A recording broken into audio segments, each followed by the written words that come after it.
Hello गाइजहरु, हामी चाहिँ आज पञ्चमी पार्क हिँडेको यो झुसीलाई म पञ्चमी पार्क आज घुमाउन लाँदैछु किनकि यो अब शनिबार घर फर्किहाल्छ। यता हेर त्यसरी मस्किदियो के मस्किहाल्यो। अब हामी आज चाहिँ यसलाई म सर्टकटबाट लाँदैछु कि अनि के हर्छस् त्यहाँ माथि गएर बच्चा यताबाट नि चढ्दा हुन्छ सिडी। ओहो यसको खुट्टा त झुलो हुनु हुँदैन अरे नि त, त्यसको सिडीदेखि निस्किन्छ।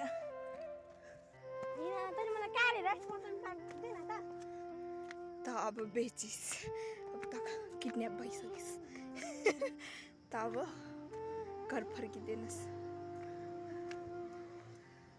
त अब बहिनी हराइस् अन्त के भेटाइस् अरे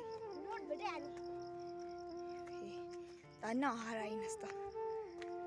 ओह यो झुसी चाहिँ फुल टिप्दैछ किनकि यो पनि म जस्तै फ्लावर्स लभर हो, तर यो घरमा चाहिँ रोप्दैन नि फुलहरू चाहिँ स्याहार्दैन, सो टिपेर चुटाउनु भन्ने मात्र हो यसको काम। अनि फर्केर आए पनि भन्दैन मलाई इच्छा छ त यो ढोक्सी मलाई ढकेल्दाखेरि चाहिँ उसलाई चाहिँ मजा आउँछ, मलाई चाहिँ अप्ठ्यारो हुन्छ, म चाहिँ ढकेल्दैन पनि। सुनसान रातमा यो मेरो आत्मा एकचोटि पनि ए उसको नाकको पसिना हेर्छु न राम्रोसँग कति पुरा देखाउनुपर्छ क्या तेरो नाकको पसिना।